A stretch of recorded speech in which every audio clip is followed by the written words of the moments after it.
Bom dia, gente, tudo bem? Que hoje uma aula fresquinha para vocês, novinha, que é uma matéria que eu amo, tá? Uma matéria que quando cai no Enem é uma matéria até tranquila, mas que não prestar atenção é nos detalhes que pega, né? Mas é uma matéria tranquila de aprender, tá?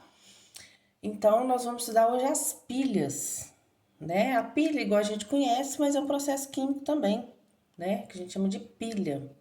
As pilhas hoje, exatamente as pilhas que a gente usa hoje, elas não são exatamente essa aqui, igualzinho essa, mas o princípio é o mesmo, tá? Mas elas são feitas de outros materiais que podem durar, né? Que duram mais, tal, mas o princípio é o mesmo, tá bom? Bom, primeira coisa aqui, rapidinho pra gente ver, o que que é um voltímetro, né? O voltímetro é um aparelho que mede a diferença de potencial, ou seja, quantos volts teria aquela pilha, né? Se ela tem muito mais ou poucos volts, né? Vocês vão ver um pouco mais isso em física. Então é um aparelho que eles usam para ver se tem até corrente elétrica, né? Já, não sei se vocês já viram algum eletricista usando. Eles colocam lá os fios, né? Dois fios em algum lugar para fechar a rede elétrica ali e ver se está chegando alguma corrente, alguma coisa, tá bom? Bom, e o que tem a ver então isso? A diferença de potencial e a corrente elétrica. Bom, a gente tem um negócio chamado força eletromotriz, vocês vão ver na física também, tá? Que é a diferença de potencial entre dois polos, quando ela está sendo usada, né? Ou seja, quando ele está produzindo corrente elétrica, tá? Então, se eu tenho corrente elétrica, quer dizer que eu tenho uma diferença de potencial, que é o DDP. E o que é a corrente elétrica? É um fluxo de cargas elétricas, tá? Quem for fazer engenharia aí vai ver isso em física, uma coisa maravilhosa em física, que é a aplicação, né, da parte de elétrica, que é bem legal. Bom, e por que que a gente utiliza os metais, né?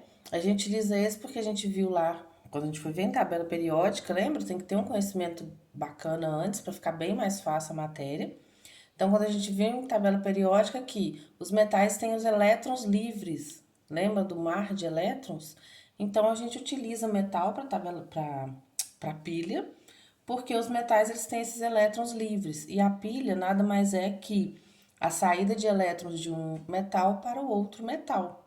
E esse fluxo ordenado de carga, né, de elétron, que vai dar a minha corrente elétrica.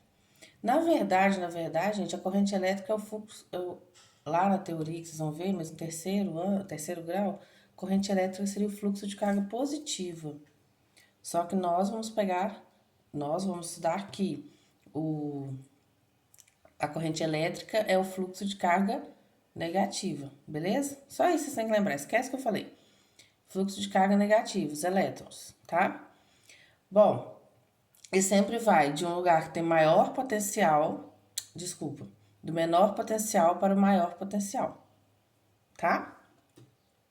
Bom, então o que que é a pilha? Ela é também chamada de célula ou célula eletroquímica, tá? Ou célula galvânica.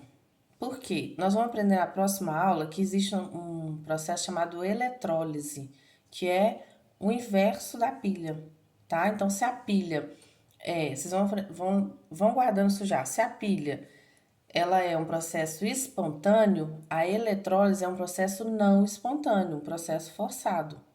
Se a pilha tem uma diferença de potencial positiva e sempre a DDP, a diferença de potencial ou força eletromotriz, que é a mesma coisa, da pilha vai ser positiva. Então quer dizer que a da eletrólise vai ser negativa, tá? Esse positivo aí é que é um processo natural, espontâneo, e a eletrólise é um processo forçado, tá? Beleza? E a bateria do carro, né? Que é uma associação de pilhas, né? Quimicamente falando, ela é uma pilha, né? Uma pilha que nós utilizamos com voltagem maior, porque a gente associa várias pilhas, tá bom? Bom, então célula eletroquímica ou célula galvânica é a mesma coisa que pilha. Então o Enem vai usar pilha? Não, ele vai usar célula eletroquímica ou célula galvânica, tá bom? Então, é um processo espontâneo. O que significa isso, gente? Significa o seguinte: esses processos, tanto da pilha quanto da eletrólise, é um processo de oxirredução, tá? Por isso que a gente aprendeu oxirredução anteriormente. Eu falei com vocês que tudo aqui é uma sequência. Então, a gente tem que saber numa pilha quem oxida e quem reduz. Como a pilha é espontânea, vai ser uma coisa espontânea, né? Uma coisa que não precisa a gente colocar corrente elétrica para ela funcionar, né? Na verdade, é o contrário. A energia química se transforma em energia elétrica, tá? Na eletrólise, nós vamos aprender ao contrário. A energia elétrica se transforma em energia química. Vamos um exemplo que para vocês entenderem de pilha e eletrólise. A gente tem as pilhas recarregáveis, não é isso?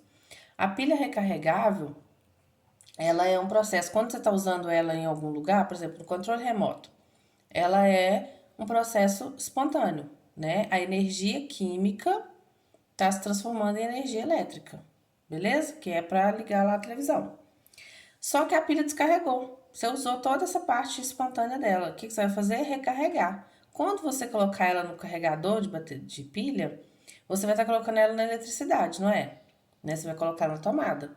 Então, vai ser um processo forçado. Você vai forçar o inverso da pilha acontecer, que é a eletrólise, para eu gerar de novo um potencial elétrico. Entendeu? Potencial elétrico positivo, tá?